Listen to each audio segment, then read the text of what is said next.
আগামীতে বিএনপি ক্ষমতায় যাবেন এই গ্যারান্টি আপনি কে দিয়েছে? বাংলাদেশের জনগণ রক্ত দিয়েছে, জীবন দিয়েছে। বাংলাদেশে চাঁদাবাজি করার জন্য নয়, খুন করার জন্য নয়, দেশকে দখল করার জন্য নয়, দুর্নীতি করার জন্য মানুষ রক্ত দেয়, জীবন দেয়। বাংলাদেশের মানুষ জীবন দিয়েছিল, মানুষ মুক্তি পাবে, শান্তি পাবে। আমার গরিব দুঃখী মেহনত মানুষ ক্ষুধার্ত থাকবে না। বাংলাদেশের একজন মানুষও খোলা আকাশের নিচে থাকবে না।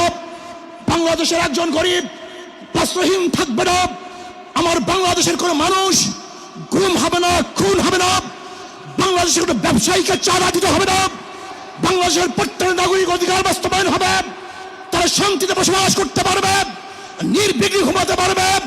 আমার মা বোনরা ইজ্জত দিয়ে রাস্তায় চলাফেরা করতে পারবে। বাংলাদেশের মসজিদ থাকবে, মাদ্রাসা থাকবে, দাড়ি থাকবে, টুপি থাকবে। দাড়ি পরে আক্রমণ করতে পারবে না, টুপিকে ছিনিয়ে কেউ নিতে পারবে না, ইসলামের বাইরে কেউ আইন পাশ করতে পারবে না। এর জন্য জীবন দিয়েছিল, রক্ত দিয়েছিল।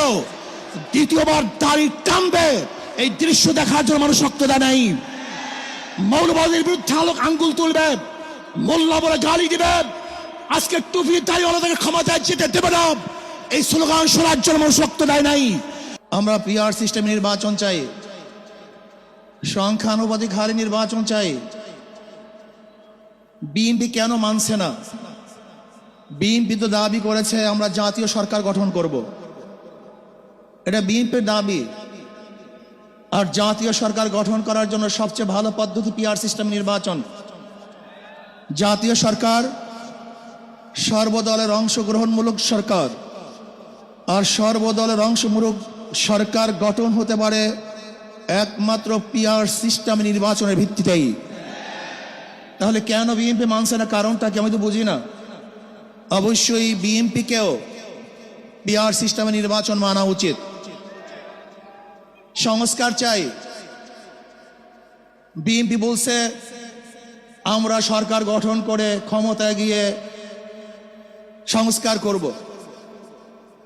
প্রথম প্রশ্ন হলো এই, আগামীতে বিএনপি ক্ষমতায় যাবেন এই গ্যারান্টি আপনি কে দিয়েছে? আপনি কিভাবে ভেবেছেন যারা 91 থেকে 96 পর্যন্ত ফেল করার কারণে 96 ক্ষমতায় আসতে পারে নাই, আবার 2001 থেকে 2005 পর্যন্ত দেশ চালাবার কারণে 2008-এও তারা ক্ষমতায় আসতে পারে নাই। 2001-এ বিএনপি ইশতেহার ঘোষণা করেছিল, সেই ইশতেহারের মধ্যে 10%ও বিএনপি বাস্তবায়ন করতে পারে নাই। এমনকি 2001-এ বিএনপির ইশতেহারের 1 নম্বর শর্ত তারা পালন করতে পারে নাই। আমি বিশ্বাস করি আগামীতে ক্ষমতায় কে যাবে না না যাবে আমি জানি না, কিন্তু বাংলাদেশের জনগণ কোন দুর্নীতিবাজ, চাঁদাবাজ, দখলবাজ, খুনিদেরকে আর ক্ষমতায় নিবে না। বাংলাদেশের জনগণ রক্ত দিয়েছে, জীবন দিয়েছে। বাংলাদেশে চাঁদাবাজি করার জন্য নয়, খুন করার জন্য নয়, দেশকে দখল করার জন্য নয়, দুর্নীতি করার জন্য মানুষ রক্ত দেয়, জীবন দেয়। বাংলাদেশের মানুষ জীবন দিয়েছিল, মানুষ মুক্তি পাবে, শান্তি পাবে।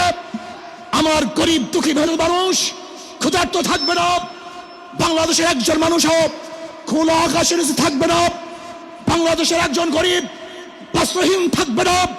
আমার বাংলাদেশের কোন মানুষ গুম হবে না, খুন হবে না।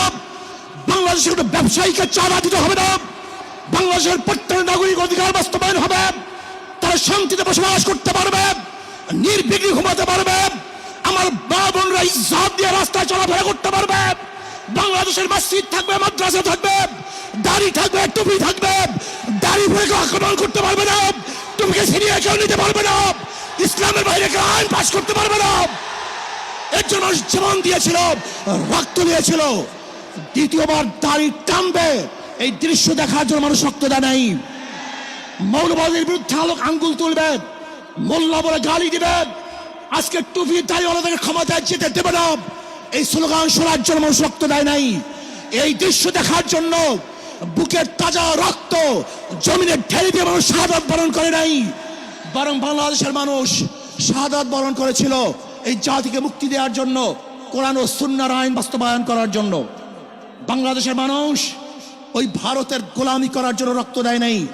বাংলাদেশের মানুষ ভারত আমাদের দেশে কর্তৃত্ব নেতৃত্ব করবে, আমেরিকা আমাদের দেশে কর্তৃত্ব নেতৃত্ব করবে, এর জন্য বাংলাদেশের মানুষ জীবন দেয় না, রক্ত দেয় নাই।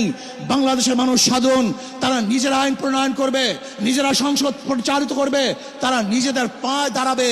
বাংলাদেশের মানুষ জীবন দিতে পারে কিন্তু কার গোলামি করতে পারে না। প্রিয় ভাইয়েরা আমার, আমি বিশ্বাস করি